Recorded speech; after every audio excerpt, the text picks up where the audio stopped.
think big. Think even bigger. इतने बड़े स्क्रीनों पे आपने शुरू किया और सिर्फ इस पे आ गए आप लोग। ब्लैक एंड व्हाइट टीवी का 70s का टाइम था। हर रोज ये काम होता था कि मैं छत पे चढ़ा हुआ एंटीना हिला रहा होता था अच्छा। और नीचे से खिड़की से मेरी बहनें आवाज दे रही थी, हाँ थोड़ा सा और, थोड़ा सा हिला दो, बस रुक जाओ हिलना नहीं यहाँ से। कंटेंट पे तो आए तो 50-50 आंगन टेढ़ा, ये तो चीजें मैंने देखी हैं जिसको मैं मतलब देख देख के हंसता हूँ। अब क्योंकि बात टीवी से बद गई है, अब लोग डिवाइसेस पे आ गए हैं। अगर मैं सिर्फ अपने सर्कल की बात करूं जो कि देख रहे हैं, Canada, Japan, Turkey, England, America. So you're actually assuming कि टर्की से कोई देख रहा होगा हमारा ये podcast। और अगर मैं आपको प्रूव कर दूं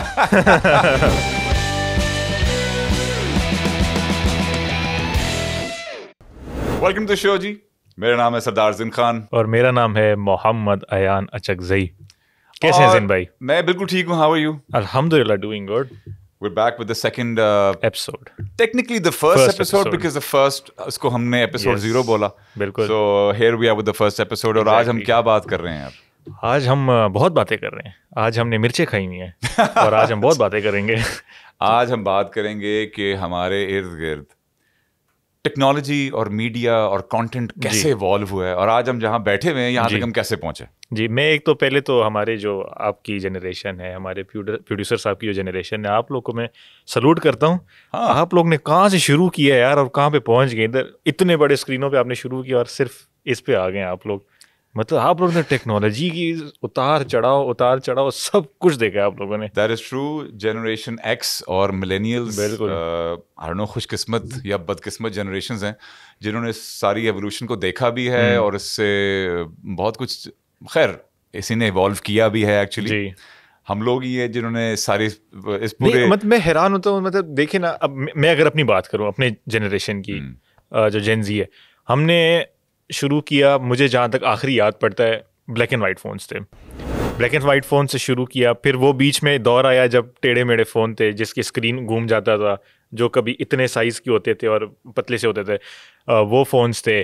फिर टेलीविज़न जो हमारा सादा स्क्वायर होता था, और उसके बाद करते करते मतलब कितनी टेक्नोलॉजी आई। मैंने तो सिर्फ ये देखी है, तो आप लोगों ने तो फिर भाईजान आप लोग तो फिर आज तैसे यार ही हैं आप यही लोग पिछले को। 60 साल में जिस तरह दुनिया चेंज हुई है जी। वो ऑफ कोर्स हम लोगों ने ही चेंज की है जी। और कुछ टेक्नोलॉजी खुद अपने आप को इतना चेंज कर रही है कि वो हमारे हाथ से बात निकल गई है गेम। अब वो गेम आप लोगों के हाथ में है और जेन ये जी के तंज पास था। जब गेम पहुंच जाए तो गेम नेक्स्ट लेवल तो होनी बनती है। But this is true. जी। 60 साल में इंसान ने जितनी तरक्की की है, जिस तरह से मीडिया ने जितनी शेप्स और फॉर्म्स में अपने आप को चेंज किया है और जहाँ तक हम आज पहुँच गए हैं, ये इंसान की तारीख में कभी नहीं हुआ। बिल्कुल this one of the things. Globalisation का जो कॉन्सेप्ट था वो भी बिल्कुल। इससे पहले कभी नहीं था। ऐसे ही यहाँ बैठकर दुनिया के किसी भी हिस्से के बारे में मालूमात लेने का कॉन्सेप्ट पहले भी नहीं था। जी। इंटरनेट सोशल मीडिया तो बहुत बाद में आया। जी। अब देखे ना, यहाँ से बैठ के मेरा जो दोस्त जापान में बैठे, मैं उसको बोलूँ, टर्की में जो बैठे हैं मेरे दोस्त, यहाँ से बोलूँ अस्सलाम वालेकुम। ग्लोबलाइजेशन, पहले हमारे पास ये नहीं था करने को। So you're actually assuming कि टर्की से कोई देख रहा होगा हमारा ये podcast। और अगर मैं आपको प्रूफ कर दूं अच्छा, व्हाट्सएप फॉरवर्ड करोगे? जी। अच्छा, fair enough, fair enough। अगर मैं सिर्फ अपने सर्कल की बात करूं जो कि देख रहे हैं, Canada, Japan, Turkey, Right। England, America, ये तो मेरे सर्कल की बात होगी। आप तो फिर माशाल्लाह आपको तो So circle he you are तो actually talking about one WhatsApp group। One जहाँ पे तुम्हें WhatsApp ये- and- जहाँ पे इसका लिंक फॉरवर्ड करना है वहाँ पे Yes। सारे दोस्त मौजूद हैं। ऐसे ही है, ऐसे ही है। अच्छा, ओके। बड़ी नेटवर्क रखते हैं। बाय द वे, आपको ये तो आइडिया है ना कि जो आपका यूट्यूब का एल्गोरिदम है, जी। व्हाट्सएप के ऊपर जो कंटेंट डेटा शेयर किया जाता है वो एल्गोरिदम उसको क्लोज सर्कल्स के अंदर ही रखता है, उसको वाइड सर्कल में कभी अभी भी स्प्रेड आउट नहीं कितना करेगा। बंदा किस चीज का ख्याल रखे यार, ये एल्गोरिदम्स ने तो जीना आराम किया बट दिस हुआ है। Is true bye the way. I wasn't kidding when I said कि ईमेल करो कि भाई इस लिंक और को आप लेके एक इस्तेमाल और करो। चीज कि आप जो व्हाट्सएप पे लिंक शेयर कर रहे हैं, हाँ, there is an option privacy में जो आप लिंक शेयर करते हो फिर प्रीव्यू देते हैं कि ये नजर आ रहा है। या वो अगर प्रीव्यू नजर आ रहा है हाँ। तो you have high probability of getting your WhatsApp hacked. Are you serious? Yes। Oh God. That's क्योंकि वो कुकीज है ना, उसके अंदर ट्रैकर्स हैं, तो वो जब आपके व्हाट्सएप पे, क्योंकि आप पहले डालते हैं फिर वो लोड होता है फिर वो प्रीव्यू आता है, तो that is actually dangerous. Fact of the matter is कि हम लोग हर वक्त हैक होने के लिए बिल्कुल प्रोन होते हैं। हमारी हर बिल्कुल। डिवाइस किसी भी वक्त हमारे वाईफाई नेटवर्क से लेकर हमारे मुझे कोई स्मार्ट हैक टीवी नहीं से कर सकता, लेकर आपको कोई हैक नहीं कर सकता। इंसान को जब हैक करोगे ना तब मानेंगे आपको। हैक इंसान का हैक हो रहा है बाय द वे। वो चिप लग जाएगी, फिर क्या करें? हाँ, बायो इम्प्लांट जो कर रहा है Elon Musk, that is very much a reality जो हमारे सामने आने वाली है बहुत ही जल्द। इलॉन मस्क का क्या और बहुत जल्द हमारी पर्सनालिटीज भी हैक हो जाएंगी। चल, I hope let's not. see. मैं तो सबसे पहले आपको हैक करूंगा। Thank you. चलो now I know where to start। अगर कभी ऐसे कोई वाकया हुआ तो I know कि मैं अपनी तलाश अच्छा है ना, कहाँ से अच्छा शुरू है। करूंगा। आपको कोई किसी की बंदे की नॉलेज लेनी है, किसी बंदे को करना है, जैसे अगर मुझे टैलेंट चाहिए तो मैं अपने प्रोड्यूसर साहब को हैक कर दूं, क्या बात। तो ऑप्शंस मेरे पास खुले हैं, मैं किसी को भी कर सकता हूँ। But I would still say think big. Think beyond me and our producer. Of course, हमारे producer बहुत talented हैं. Very talented. But think big. Think even bigger. Producer भी काफी बिग हैं। तो जिन भाई हम बात कर रहे थे, लेकिन बात के बीच में आ गई चाय। तो चाय जब आती है ना, माहौल हो जाता है कोजी कोजी। हाँ। और चाय के साथ मोस्टली हम लोग बैठ के टीवी देखते हैं, कुछ लगा लेते हैं, कुछ देख लेते हैं। तो उधर से ही बात आती है टीवी के ऊपर। और आज का हमारा टॉपिक भी असल में थोड़ा टीवी के ऊपर है, चैनल्स के ऊपर है, कि एक टेक्नोलॉजी किस तरह इवॉल्व हुई है उस तरह से। तो जिन भाई आप अपने बारे में बताएं कि आपके ज़माने में क्या कंटेंट था, किस तरह था? Being somebody who was born in the 70s, I Yes. have literally seen the evolution of TV technology and how the whole landscape has changed. सिर्फ पाकिस्तान की नहीं, दुनिया पूरी का। 60s में टीवी पाकिस्तान में आया था 64 में आई थिंक, और अगले 5-7 साल लगे थे टीवी की डिवाइस को हर घर में पहुंचते। ब्लैक एंड वाइट टीवी का 70s का टाइम था, और ब्लैक एंड वाइट टीवी के लिए ट्रांसमिशन हमारे पास एक ही होती थी, पीटीवी की।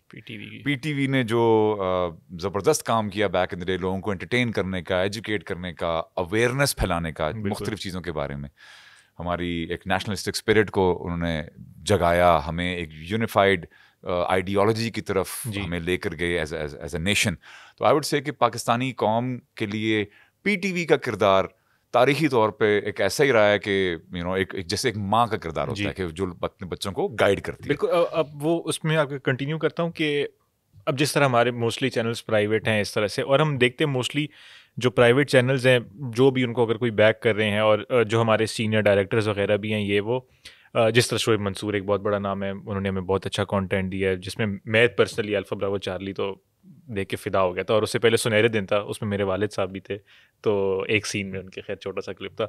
तो वो मतलब डायरेक्टर्स उस टाइम पे कौन सा कैरेक्टर था? उनका कैरेक्टर नहीं था, उनका छोटा सा एक सीन था, सीन में आए थे क्योंकि पीएमए में शूट हुआ था ना वो, तो उसमें वो थे। तो उस टाइम पे अब मैं उस दिन सुल्ताना सिद्दीकी का इंटरव्यू सुन रहा था, तो वो कह रहे थे कि PTV as a mother institute ऐसा इंस्टीट्यूट था कि जिसके पेपर्स होते थे, जिसमें directors, producers, actors, script writers, ये सब सिलेक्ट होते थे। तो उस टाइम पे जो उनका बैच था उसमें ये थी शोएब मंसूर थे, और एक और नाम मुझे याद नहीं आ रहा। फिर उसके अलावा अगर आप देखें Anwar Maqsood, he is a big name, he is a legend, वो भी हमारे साथ थे, पीटीवी के दौर से ही हैं। तो पीटीवी ने हमें कितना कंटेंट तो चले छोड़े हैं, कंटेंट पे तो आए तो 50-50 आंगन टेढ़ा, ये तो चीज़ें मैंने देखी हैं जिसको मैं मतलब देख के हंसता हूँ, जो आज तक मतलब मज़े की बात आज तक रेलेवेंट है। 50-50 की चीज़ें आज तक रेलेवेंट है, जिस तरह की वो ह्यूमर था उसके अंदर। तो पीटीवी ने बहुत कुछ दिया हमें। अगेन यस, पीटीवी हमारे कल्चर को शेप करने में, और हम जहाँ पर एज अ नेशन हैं, हमें यहाँ तक पहुँचाने में पीटीवी का बहुत बड़ा किरदार है, और टीवी का बहुत बड़ा किरदार है। और अनफॉर्चुनेटली टीवी की, जिस तरह हमने पहले भी बात की कि टीवी की जो इम्पोर्टेंस हमारे कल्चर में रही है, अब वैसी नहीं है। अब क्योंकि बात टीवी से वध गई है, अब लोग डिवाइसेस पे आ गए हैं, अब बात स्मार्ट टीवीज पे बात चली गई है, हैंड हेल्ड डिवाइसेस पे आ गए हैं, टैबलेट्स, मोबाइल फोन्स। बट हमारे टाइम में when we were growing up, we used to have one TV in the house, at max बहुत 2 हो जाते थे घर के अंदर टीवी, और हमारे पास देखने के लिए इनिशियली पीटीवी होता था। हमारे पास यही ड्रामाज होते थे, आंगन टेढ़ा के जिस तरह आपने नाम लिया, तन्हाइयाँ का ड्रामा एक ऐसा है कि जो तकरीबन मेरी जनरेशन के हर बंदे नहीं देखा हुआ है। एंड देन आहिस्ता आहिस्ता हमारे पास वेस्टर्न कंटेंट आना शुरू हुआ, जिसमें एयरवोल्फ से लेकर नाइट राइडर टाइप के शोज आना शुरू हुए, और वो ऐसे शो थे जिन्होंने हमें हमारे बचपन को शेप किया। बात फिर वहाँ से चेंज हुई, जब बात आती है अर्ली 2000s की, तो प्राइवेटाइजेशन की तरफ बात चली गई, एक इन्फ्लक्स ऑफ टीवी चैनल्स आना शुरू हो गया, डिवाइसेस भी हमारी इवॉल्व हो रही हैं, इस तरह से टीवी का साइज बढ़ता जा रहा था। अभी तो ऐसा होगा कि हम ये सामने दीवार देख रहे हैं तो ये सारा दीवार टीवी होगा। हो सकता है, प्रोजेक्शन टीवी आपको कहीं भी मिल जाता है, आप कुछ भी प्रोजेक्ट करके किसी फोन्स के साइज देख लें यार, फोन्स के साइज कहाँ से कहाँ पहुंच गए। हाँ, बट हमारे बचपन में टीवी होता था घर में एक हमारा। अच्छा, उस टाइम पे टीवी को भी बड़े मजे का था। मैंने वालदा से, जो वालदैन जो मेरे बताते हैं कि कबर्ड में बंद होता था, उसको फिर खोलते थे, फिर उसके बाद जो है ट्यूनिंग करते थे, तो उसके बाद चैनल आता था, जिसको बाद में टेरेस्ट्रियल बोला गया कि टेरेस्ट्रियल टीवी होता है, एक केबल टीवी होता है, एक सैटेलाइट टीवी होता है, एक टेरेस्ट्रियल टीवी होता है। तो हमारे घर में बचपन में हमारे क्या सबके पास ही टेरेस्ट्रियल टीवी ही होता था, जो कि एक एंटेना के साथ कनेक्टेड होता था, और एंटेना अक्सर हवा चलती थी तो एंटेना हिल जाता था। और मेरे बचपन ऑलमोस्ट हर रोज ये काम होता था कि मैं छत पे चढ़ा हुआ एंटेना हिला रहा होता था अच्छा। और नीचे से खिड़की से मेरी बहनें आवाज दे रही थी, हाँ थोड़ा सा और, थोड़ा सा हिला दो, बस रुक जाओ, हिलना नहीं यहाँ से। और कई बार ऐसे होता था कि तार टूटी हुई होती थी तो पकड़ के खड़े होना पड़ता था कि वो बट देन ऑफ कोर्स आप तो टेक्नीशियन है यार, टेक्नोलॉजी चेंज्ड। उसके बाद हमारे नेबरिंग कंट्री से कुछ चैनल्स हमारे ही एंटेना पे नेचुरली आना शुरू हो गए। तो हमारे यहाँ पे दूरदर्शन टाइप के चैनल्स दिखना शुरू हो गए, और वो हमारे कल्चर को बहुत इन्फ्लुएंस किया इंडियन टीवी ने। बट देन बात सैटेलाइट टीवी तक आ गई। सैटेलाइट कुछ घरों में लोगों ने सैटेलाइट लगवा लिया, फिर केबल टीवी पे बात आ गई। प्राइवेट चैनल्स पाकिस्तान में थोड़ा सा लेट आए, उससे पहले 90s के अंदर बहुत हद तक सैटेलाइट चैनल्स आ चुके थे। स्टार टीवी का हर घर में चर्चा था, वेस्टर्न और मोस्टली इंडियंस थे, इंडियन चैनल्स थे।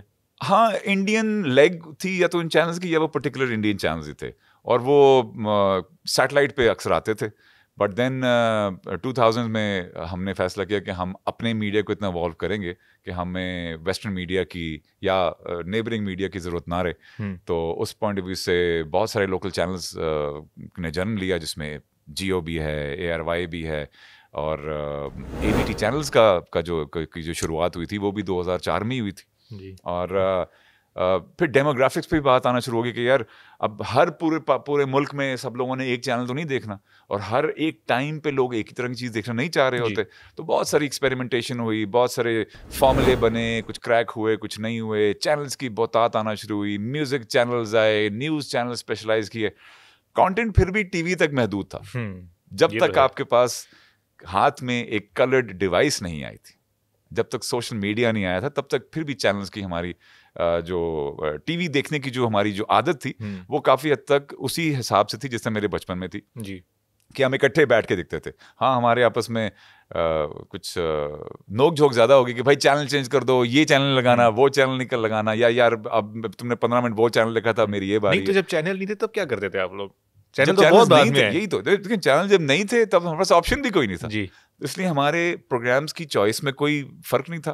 हम लोग रात को घर में 9 बजे खबरनामे से पहले एक ही शो देखते थे, और अगले दिन सुबह स्कूल में जाके we used to all talk about it. तो मजे की मतलब मैं जो सोच रहा हूँ वो ये है कि आप लोग उस चीज की क्रिटिसिज्म किस तरह करते थे? आपके पास कंपेयर करने के लिए कुछ भी नहीं था? बिल्कुल नहीं था। तो कुछ सब कुछ जो आया सब अच्छा है। हमें जो भी कंटेंट दिया जाता था हमारे लिए वही सबसे सुप्रीम कंटेंट था। जो हमारे जो लेजेंडरी एक्टर्स हैं, मेरा नहीं ख्याल कि सारे अपनी हर परफॉर्मेंस से उतने ही इंप्रेस होते थे जितना हम लोग होते थे, क्योंकि आर्ट के लिए अपने आप क्रिटिक भी होना चाहिए एक अच्छे आर्टिस्ट को। मगर हमने कंटेंट को, क्योंकि अब चॉइस नहीं थी, ऑप्शन नहीं था, और एंटरटेनमेंट के लिए हमारे पास और कोई एवेन्यूज भी नहीं थे, तो हम लोग बैठ के ड्रामे ही देखते थे। और उस पर ड्रामा का कंटेंट भी इसी तरह टेलर किया जाता था कि जिसमें फैमिली वैल्यूज़, आपकी एक यूनिफाइड फेथ की वैल्यूज़ और अच्छी पॉजिटिव किरदार को रवाज दिया जाता था। तो बड़ों से लेकर बच्चे तक हम सब बैठ के एक ही ड्रामा देखते थे, और उसी में से मुख्तलिफ कैरेक्टर्स को हम लोग अपना हीरो भी क्रिएट कर लेते थे। और but that all changed of course with technology. मुझे इन ड्रामा मूवीज की एक चीज़ बड़ी अच्छी लगती है, इनकी जो बैक स्टोरीज चल रही होती हैं। राइट। अब मतलब कोई भी अगर ड्रामा हो कि उसमें अगर ये इवेंट हुआ है तो वो क्यों है। जैसे कि फॉर एग्जांपल मैं आपको बताता हूँ कि धुआं ड्रामा जो था, अब धुआं ड्रामा मेरे दिल के बहुत करीब है वो ड्रामा, इसलिए क्योंकि वो मेरे शहर कोयटा में बना हुआ है। राइट। और मैंने उसको लिटरली इस तरह देखा कि मैंने दिन के 12 बजे शुरू किया था और रात 12 बजे तक मैंने ख़त्म कर दिया। मैं मतलब नहीं वेट कर सका कि मैं इसको मिस करूं, और 2 दफ़ा मैंने इस तरह देखा है वो। और उसमें मज़े की बात ये कि जो उनकी जो राइटर्स थे जिसमें आशिर अजीम ने ख़ुद लिखा है, तो उनके साथ इनकी एक दोस्त है हमारी, कोयटा के ही हैं वो, और यहाँ पे पढ़ा रहे हैं अभी, शकील अदनान उनका नाम है हमारे, और सर भी थे वो यूनिवर्सिटी में। तो उन्होंने मैं किस्सा बताया कि जब धुआं ड्रामा बन रहा था तो नबील के रोल के लिए उनके पास कोई एक्टर नहीं था। तो नबील किसी काम से कोयटा आया हुआ था, इन्होंने नबील को कॉन्टैक्ट किया और they somehow secured him for the role. और उसके बाद जो सीन होता है, जो बहुत आइकॉनिक सीन है जहाँ पे वो नुसरत का गाना चलता है और जहाँ पे नबील की डेथ होती है। उस टाइम पे अब मैंने सर से पूछा कि सर वो बहुत आइकॉनिक सीन था, आप लोग ने वो प्लान किस तरह किया कि यार एक बिल्डअप हो रहा है, करेक्टर एक स्टडी है बिल्कुल और उसका पुलिस से ताल्लुक भी नहीं, लेकिन वो एक्शन में मर जाता है, हाउ इज दैट पॉसिबल? कहते हैं भाई हमने सोचा नहीं था, हुआ ये था कि शकील कह रहा हूँ, नबील के डेट्स खत्म हो गए थे और नबील ने लाहौर किसी काम से जाना था, उसको किसी और जगह की ऑडिशन की ऑफर आ गई थी, तो हमने कहा इसको मार देते हैं, और कहते हैं वो चल गया और वो इतना चला कि वो गाना भी हिट हो गया। तो मतलब अब ये देखे ना कि कितने इस तरह कितने ड्रामों की स्टोरीज होंगी और कितने मजे की इस तरह वो वाकयात हैं। यार धुआं की एक अच्छी बात, it was I think Pakistan first action drama. I don't know if I'm right or if I'm wrong about it. तो आप बेहतर बता सकते हैं। I hope that I'm right about it, because उससे पहले it was always family oriented stuff. It was, you know, romance भी होता था, तो एक एक खास तहजीब और इक़्तिदार के बीच में रहते हुए होता था, बट एक आउटराइट एक्शन सीक्वेंस मैंने ड्रामा में उससे पहले नहीं देखा था। और कितने मजे से शूट हुआ है। वारिस ड्रामा आई रिमेंबर, वारिस था जिसमें पंजाब के कल्चर को प्रमोट किया गया था, वहाँ पे कोई लड़ाई वड़ाई का कॉन्सेप्ट दिखाया गया था, but hand to hand combat properly पहली बार धुआं में शूट की गई थी। और आशिर अजीम जी was one of the writers of the show, and he was in the services जब उन्होंने yes, and he was I think a visionary in that time, और उन्होंने कुछ लोग अपने साथ ड्रामे में कास्ट किए थे जो कि रियल लाइफ मार्शल आर्टिस्ट थे, और I know them because I used to study martial arts when I was a kid with those people. पता चल रहा है। और वो obviously मैं बच्चा ही था, they were still adults at that time, so they were really good.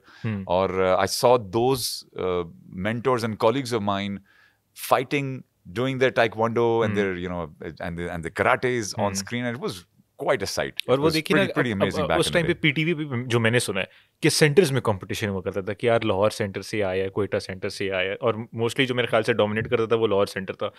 लेकिन धुआं ड्रामे की एक और मजे की चीज़ ये कि एक तो उसमें लोकल टैलेंट था, सारे लोकल फेसेस थे, और शायद में भी मोस्टली फर्स्ट टाइमर्स भी थे, जिसमें आगे जाके वो काफ़ी जो एक्टर्स थे वो मशहूर भी हुए। धुआं ड्रामे का एक और मजे का इंटरेस्टिंग फैक्ट कि यही जो सीन था नबील वाला, तो अब मैंने, क्योंकि वो नाइट में शूट हुआ था, उस टाइम पे फिल्म कैमराज होते थे, तो वो लाइटिंग का ऑब्वियसली इशू होता था, ग्रेन्स आते थे वरना।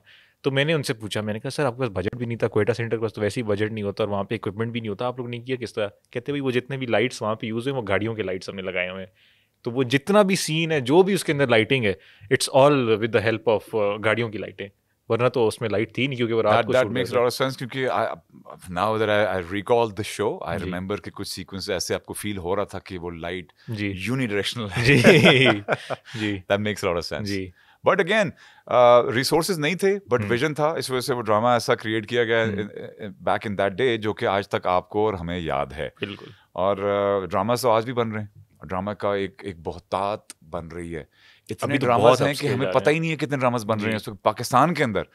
Of course we know about a few, जिसमें सबसे पॉपुलर ड्रामा आजकल कौन सा चल रहा है? आजकल कौन सा चल रहा है? वो कभी मैं कभी तुम। कभी मैं कभी तुम। जी यार, इतना पॉपुलर क्यों है ये ड्रामा? क्या मैंने जिंदगी जो आखिरी ड्रामा अगर देखा हो ना, थोड़ा वो था हमसफर, थोड़ा बहुत मुझे याद है हमसफर देखा था, जिंदगी गुलजार है थोड़ा बहुत देखा था, उसके अलावा एक वो था मैं अब्दुल कादिर हूँ, वो मुझे याद है। तो उसके बाद मुझे नहीं याद पड़ता कि मैंने रिसेंट टाइम्स में इतना कोई ड्रामा देखा, बल्कि वो जो भी ये था, वो कौन सा ड्रामा था यार, वो जिसमें वो उसकी शादी होती है और वो जिसमें हुमायूं सईद, अदनान सदीकी हैं, आपने देखा होगा? मेरे पास तुम हो, सॉरी, ऑफ कोर्स किसने नहीं देखा वो मेरे पास तुम हो।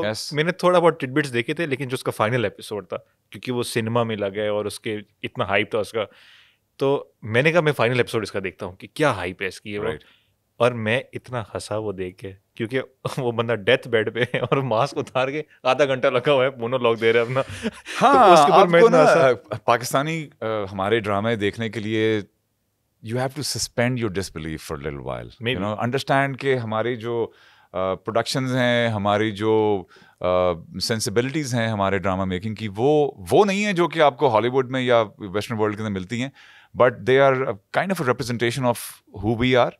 मतलब मैं आधा घंटा मास्क निकाल के बात कर सकता हूँ? आप कर सकोगे, आपको भी उस मौके पे जाओ तो कोशिश करके देख लेना, I am sure you will work something out. और वो मुझे याद है, मैं अपनी नानी के साथ बैठ के देख रहा था और वो रोई जा रही, देख के रोई जा रही, that's what I am talking about. हंस रहा, क्योंकि वो ड्रामे की जो टारगेट ऑडियंस है ना, they know कि उनसे आपने communicate कैसे करना है. So maybe you're not the right person for that. Maybe you're more of a Duniyapur person. Have you seen Duniyapur? मैंने नहीं देखा अभी तक. Okay, I heard about it. कि यार Pakistan most expensive show ever made और VFX उसमें उन्होंने VFX भी किए हैं, कुछ हार्डकोर एक्शन सीक्वेंसेस भी हैं. So I saw the first 3-4 episodes. Kind of impressive in the first one, but then story and production and everything has, kind of. मैंने भी रिव्यूज सुने उसके हाँ, थोड़ा सा रोल बैक हो गया into our conventional cliches, but I'm hoping that वो budget की constraints की वजह से उन्होंने वो sequences और आगे maybe into the latter half of this season हमें देखने को मिले और भी. इसके ऊपर यही बात है ना जो आप कह रहे हैं कि मैंने ड्रामे नहीं देखे. maybe one of the reasons for that is कि हमारे पास प्राइवेट चैनल्स इतने ज़्यादा हैं और PTV इट्स स्टिल वर्किंग. शायद ऐसा कोई ड्रामा नहीं बना जिसने मेरे ग्रुप को टारगेट किया हो, मेरे एज ग्रुप के टारगेट किया हो, जनरेशन को टारगेट किया हो, फॉर एजुकेशनल पर्पसेस. जिस तरह पहले मतलब होता है, अगर आप लोग जो हैं, आप किसी भी ड्रामे का नाम लो, आपने देखा होगा, उसको सीखा भी होगा. आपने एनेगल अजन नहीं देखा ना फिर, क्योंकि बैक इन द डे ऐसे भी होता था भाई. स्पेशलाइज्ड ड्रामास बनते थे फॉर पर्टिकुलर डेमोग्राफिक्स. तो बच्चों के लिए ड्रामास बनाए जाते थे. आजकल तो ये कॉन्सेप्ट थोड़ा सा एलियन हो गया है बिकॉज ऑफ आई थिंक जो हमारी रेटिंग सिस्टम्स हैं और जो हमारे ब्रांड्स हैं और जो हमारे प्रोडक्शन हाउसेज हैं, everybody wants to basically get the maximum mileage. उनके जो KPIs हैं वो पूरे होने चाहिए और जो उनके जो मेट्रिक्स सेट हुए हैं वहाँ तक उनको अपने रीच करना है. तो आई एम होपिंग कि विद ड्रामाज लाइक दुनियापुर जो कि कन्वेंशनल माइंडसेट के साथ नहीं कंसीव किए जा रहे और प्रोड्यूस किए जा रहे, अभी आई एम होपिंग कि आपको कुछ ऐसा इन्फ्लक्स मिलेगा इस तरह के ड्रामास का कि जो थोड़े से. और अगर ना मिले फिर मैं क्या करूं यार? Then we always have Netflix, don't we? एक और आ गया एवोल्यूशन, नेटफ्लिक्स. हाँ, yeah Netflix has taken the world by storm and it has also taken Pakistan by storm. बिल्कुल. I know so many people who don't watch anything but Netflix anymore, क्योंकि वहाँ पे आपको आपकी ज़बान में भी कंटेंट मिल जाता है, अंग्रेजी में मिल जाता है, अक्रॉस द बॉर्डर मिल जाता है, देन ऑफ कोर्स उसमें एक बहुत बड़ा एक कैटलॉग है ऐसे कंटेंट की कि जो आपको अदरवाइज कहीं नहीं मिलता. जैसे जिस तरह कोरियन ड्रामाज हैं फॉर इंस्टेंस, राइट, या यूरोपियन आपके शोज हैं बहुत सारे जो आप देखना चाहो. तो अगेन अभी हमारे प्रोड्यूसर्स को भी इस बात का एहसास है कि हमारे पास Amazon और Netflix और YouTube के ऊपर बहुत ऐसी वेब सीरीज़ हैं. उसके अलावा और भी बहुत सारे OTTs हैं जो लोग सब्सक्राइब करके फ़ोन्स के ऊपर भी देख रहे हैं. कंपटीशन बढ़ गया है, गल बढ़ गई है. प्रोड्यूसर साहब सुन रहे हैं, and I am pretty sure कि हमारी इंडस्ट्री और इवॉल्व करेगी. और अगेन मैं फिर से बात करूंगा दुनियापुर की कि जब वो कंसीव कितने पैसे दिए आपको? यार आई वाज प्लेजेंटली सरप्राइज्ड कि यार वाकई कोई ऐसा काम करने की कोशिश की है कि जो आपके यूजुअल जो फॉर्मेट ऑफ जो ड्रामा हो गया है उससे थोड़ा सा हटके है, थोड़ा सा चेंज्ड है. कि it's not just about, well, eventually it did turn out to be about the same old things, but at least it was packaged differently, and I'm hoping that it'll come back to the roots, how it was advertised, और जो उसकी production पे जो पैसे लगे हैं, I'm sure वो पैसे पूरे करेंगे at some point. सी बात है, लेकिन ना भी कि मसला तो कोई नहीं है. जिसने लगाए हैं वो फिर इतना अफोर्ड भी कर सकता होगा. Again, competition है. You have your audience right now is way more educated now, क्योंकि हमारे पास अब ड्रामास को, इन चीज़ों को कंपेयर करने के लिए बहुत सारा मवाद हो रहा है. एक्टिंग परफॉर्मेंसेस को जज करने के लिए बहुत हमारे पास मटेरियल मौजूद है. आपकी प्रोडक्शन वैल्यूज़ को हम देखते हैं, आपकी साउंड डिज़ाइन अब हम लोग देखते हैं, म्यूज़िक को हम देखते हैं. म्यूज़िक ने हमेशा पाकिस्तान ड्रामा के अंदर एक बहुत एक आला एक मकाम पाया है और म्यूज़िक बहुत इंपॉर्टेंट भी रहा है. और आजकल कोई किसी ड्रामे का म्यूज़िक ऐसा है जिसने आपको अच्छा मजे की तार छुए हैं? आपके दिल के तार तो नहीं छुए, लेकिन प्रोड्यूसर्स के तार उन्होंने ज़रूर छुए हैं, क्योंकि वो गाने मोस्टली इस तरह होते हैं कि जो स्पॉटिफाई पे जो इंडी हमारे म्यूजिशियंस हैं वो अगर म्यूज़िक बनाते हैं तो वो ड्रामाज में यूज़ हो रहे हैं. जैसे मुझे रिसेंटली याद पड़ता है सुकून जो गाना था हसन एंड रोशान का, ज़िंदगी है कितनी हंसी, तो उसी के नाम के ऊपर ड्रामा भी बन गया और वो गाना भी यूज़ हो गया, OST. इस तरह 2-3 एग्जाम्पल्स और भी हैं जो कि अच्छी बात है कि you're promoting the local talent by using their music for OST. और पाकिस्तान में जो जाहिर सी बात है जो मशहूर चीज़ आती है वो OST होती है. वो इस तरह के गाने चले हमारी जो जनरेशन है वो स्पॉटिफाई पे सुन लेगी, जो स्पॉटिफाई पे बेचारे नहीं है तो वो तो OST सुनेंगे. और मेरी वालदा ने जब वो सुना सुकून वाला गाना तो उनको बहुत अच्छा लगा. मैंने उनको बोला भाई ये तो 2 साल पुराना गाना है, आप अभी सुन रही हैं. आप ये भी देखें कि OST की ना एक बड़ी खास बात ये भी होती है कि OST is marketed with a drama, right.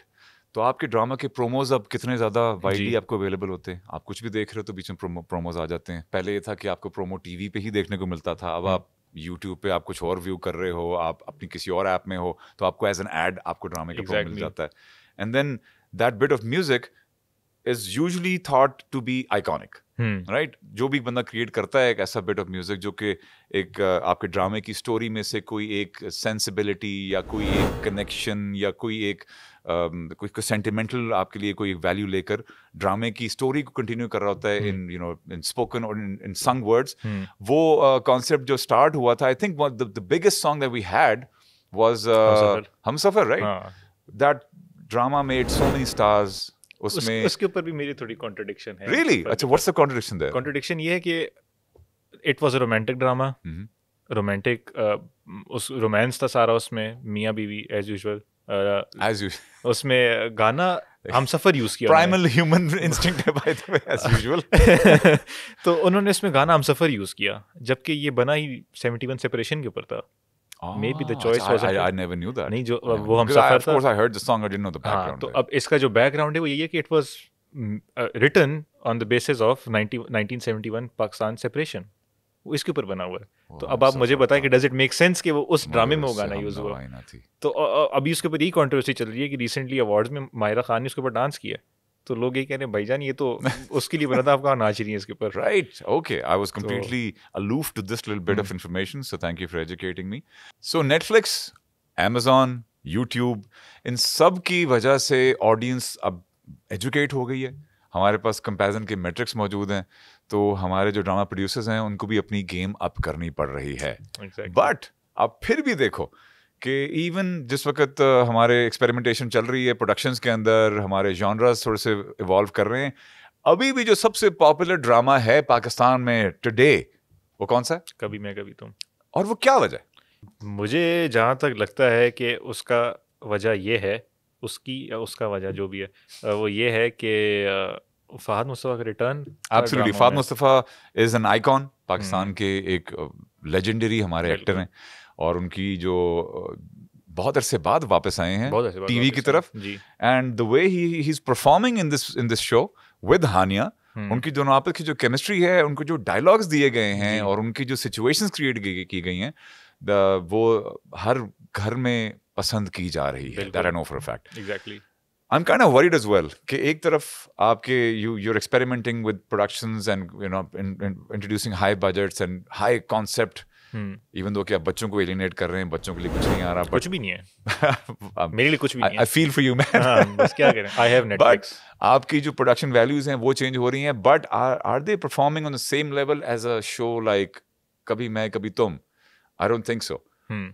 I really hope that they do, and I hope that the producers don't get deterred कि यार हमें वो ratings नहीं मिल रही, वो TRPs नहीं मिल रहे, या वो ads नहीं आ रहे जैसे हमारे जो थोड़े से family oriented dramas या stories के बारे में हैं. और I hope that it doesn't affect this whole process of evolution that the industry is going through right now. क्योंकि again हमें हमारी ड्रामा इंडस्ट्री है जिसने हमें बचा के चला के रखा है, कहाँ से लेकर कहाँ तक आ गए. We've always been let down by practically everything else. Music में भी हमने कुछ करना शुरू किया है. ऑफ कोर्स हमारा म्यूजिक, हमारे जो म्यूजिशियंस हैं वो ग्रैमीज भी जीत रहे हैं. हम लोग ग्लोबल हमारे जो नंबर्स हैं वो compete कर रहे हैं with India and with the western markets.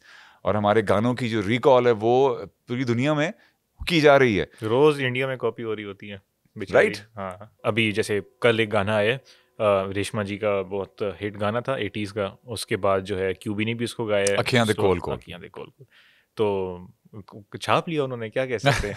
उसमें वो इतना स्टैंडर्ड नहीं है, कोई क्या कर सकते हैं. पाकिस्तान का कंटेंट जो है हर स्केल पे हर तरह का कंटेंट आपको मिल रहा है, जिसमें आइकॉनिक ड्रामे भी हैं, आइकॉनिक सॉन्ग्स भी हैं. Then we just have icons as well. बिल्कुल. हमारे पास एक आइकॉन थे नुसरत फतेह अली खान. बिल्कुल. और हमारे पास एक आजकल एक सेलिब्रिटी हैं, musician. I would not call him a musician, but he tries to mimic music somehow. चाहत अली खान यार. तो हमारे पास जहाँ पर एक लिटरली हम ग्लोबल स्टैंडर्ड सेट कर रहे हैं एक्सेलेंस का, वहाँ पर हमारे पास लिटरल स्टार्स भी हैं जो कि सोशल मीडिया की वजह से मशहूर हो रहे हैं. We do have our new celebrities like Chahat Fateh Ali Khan, and there was a Tahir Shah, Angel. What a song, right? क्या था वो? Eye to Eye? पहले एक Eye to Eye था, फिर उसके बाद था Angel, Mankind's Oh my God. Angel. मेरी तरह ही आवाज थी उसकी. But this is the power of social media, right? कि आप तब तो सोशल मीडिया भी नहीं, अगर आपके पास जुबान है, आपके पास टैलेंट है, आपने कुछ करना है. भाई उसने बेंटली ले लिया यार, चाचू अली खान ने. आप क्या बात कर रहे हैं? Are you serious? डुज. अच्छा, the fact that you're aware of this. मुझे पता है ना, मैं क्या करूं. सारे दिन चाचू अली खान ही आ रहा होता है. अभी उनका भी गाना रिसेंटली उन्होंने फिर रिलीज किया, तो उनका चलता रहता है, कोई नहीं है. I mean, hats off to the guy, man. I mean, जिस बंदे के पास टैलेंट नहीं है, उसने फिर भी पूरी दुनिया में अपनी पहचान बना ली है. हर जगह, from India to Pakistan to all the to Europe knows the guy. और उनकी जो सरगम है ना, ये भी मुझे पता है. अब जैसे होते हैं ना नुसरत अली खान जितने, तो सारे जो इस तरह सारे गामा पा, ये वो इसका वो नहीं, इसका ABCD वो करता भी है ना, ABCD इस तरह. तो ये उन्होंने नई सरगम, भाई वो म्यूजिक में हिस्ट्री ला रहे हैं, आप उनको इजी ले रहे हैं यार. तो भाई फिर आप लोग ही जिनको स्टार्स बना रहे हैं. Gen Z. I love him. Love you चाचू अली खान. क्या कह सकते हैं? क्या कह सकते हैं? I guess कुछ भी नहीं कह सकते. बट ये कि I really hope that content में और आर्ट में एक डिफरेंशिएशन हमेशा रहेगी. और लोग एक कंटेंट के पीस को, अगर वो मॉकरी है या अगर वो सिर्फ कॉमेडी है, तो उसको कॉमेडी समझ के ही हजम करने की कोशिश करें तो बेहतर है. और personally I am not very happy that he is de-iconified the Fateh Ali Khan legacy. हाँ, ये एक बहुत डिबेटेबल एक पार्ट है कि इसको तो उन्होंने कॉम्प्रोमाइज कर दिया. क्योंकि for the very long time जब मैंने फर्स्ट टाइम चाचू अली खान देखा, तो मैं रिसर्च करा भाई इसकी रिलेशन किया उनके साथ. फिर पता चला कि भाई वो तो कुछ भी नहीं है, वो तो ऐसी मैं भी अपना नाम जिन खान की जगह, अगर मैं जिन खान की जगह अयान खान कर दूं, तो मैं भी आपकी आइडेंटिटी ले सकता हूँ. आप हो नहीं अयान खान? नहीं, मैं अयान अचकज़ई हूँ. There's no Khan. नहीं, there is no Khan. Ayan Achakzai. Yes. Fine. Yes. Awesome. तो ये चल रहा है म्यूजिक. लेकिन OSTs की भी वही बात है ना कि OSTs ने बहुत गानों को उठा लिया. एक लेगेसी है ड्रामा की और साउंड ट्रैक्स की. तो साउंड ट्रैक अब तो बाकायदा गानों के तौर पे भी पहचाना जाता है, उसकी अपनी एक अलग लाइफ और अपना एक अलग फैंडम है. But back in my day आपका जो ड्रामा होता था, ड्रामे की जो सिग्नेचर ट्यून होती थी, जो थीम होती थी, दैट वाज क्वाइट आइकॉनिक. अंधेरा उजाला, तन्हाइयाँ, अल्फ्रा ब्रावो चार्ली, इन सब के जो म्यूजिक्स हैं, वो आपको याद हैं. बिल्कुल. But then of course we have a new generation of artists who are doing great work these days. और ये एक और मैं आपको बात बताऊँ कि जो कभी मैं कभी तुम ड्रामा चल रहा है, इसकी एक और जो अच्छी बात आई पर्सनली अप्रिशिएट कि मोस्टली एपिसोड्स में उनके नए गाने होते हैं. तो ये भी एक अच्छी बात है कि ऑब्वियसली नए टैलेंट ही प्रमोट हो रहा है उससे. हाँ, absolutely. It's a good thing कि they are promoting it that way. Even though story I would say कि कोई नई स्टोरी नहीं है. Story is something that we have seen in the past and we'll probably keep seeing again. But उसका जो treatment है, that is what has set it apart from the rest of the clutter that we have right now. So it works for the drama itself, but I really hope that it doesn't deter or derail what is happening with the industry in general. अभी देखते हैं, अभी तो Netflix पे भी आ रहे हैं हम. अभी तो Netflix का भी ड्रामा बन रहा है. यार, I'm really looking forward to that because it's about time कि हम, क्योंकि हम दुनिया में हमारी पहचान ड्रामे से रही है और दुनिया हमसे आगे निकल रही है because of the OTTs. और even though कि हमारे कुछ ड्रामाज हमारे नेबरिंग कंट्री की OTTs पे चल रहे हैं, बाय द वे, कुछ चले हैं, कुछ कंट्रोवर्सीज भी क्रिएट हुई हैं, बट हम अभी तक नेटफ्लिक्स वाले उस स्टैंडर्ड पे नहीं पहुंचे. और वो इसलिए नहीं पहुंचे कि नेटफ्लिक्स ने कुछ स्टैंडर्ड सेट किए हुए हैं in terms of the equipment that we have to use, the kind of production that we have to assemble together. So it's challenging, I'm sure.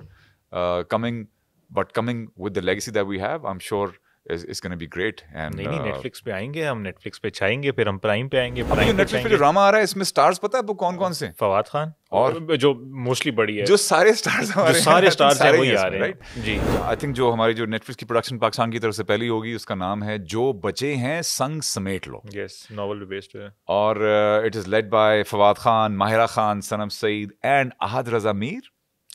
हां, he is a star currently. Absolutely. बिल्कुल.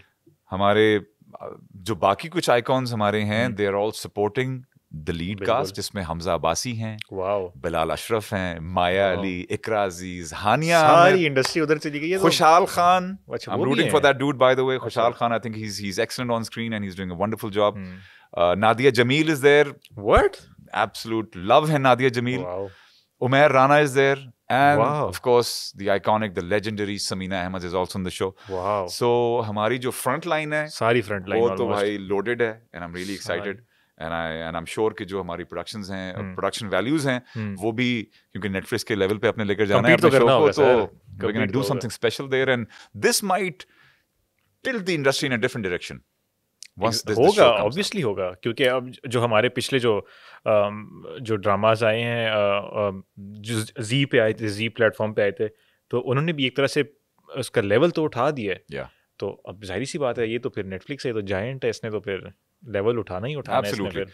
तो I think it's about time कि हमारी industry का level भी next level हो और एक नया चैप्टर लिखा जाए। हम स्टार्ट कहाँ से हुए थे, और हमारा जो ड्रामास की प्रोडक्शन होती थी, it used to be like a theatre play literally, जो लाइव टेलीकास्ट किए जाते थे। देन वो रिकॉर्डिंग्स के ऊपर आए, देन उसके बाद मल्टी चैनल हुआ, फिर OTTs तक पहुंच गए हम लोग फाइनली, और लेट्स सी के आगे हम कहाँ जाते हैं, प्रॉब्ली को होलोग्राफिक मार्स जाएंगे, मार्स में ड्रामा रिले करेंगे। I hope so man, I hope that we get to see the evolution and see the next generation.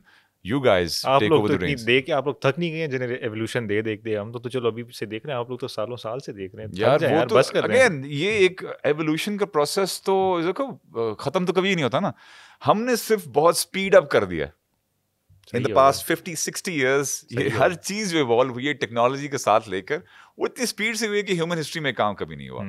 But और अब से आगे ऐसे ही होगा। अभी से हमें पता है कि अगले 2 साल में हमारी स्पेस शिप्स मार्स की तरफ जाने लगी हैं, तो हमें पहले से इंफॉर्मेशन दे दी गई है।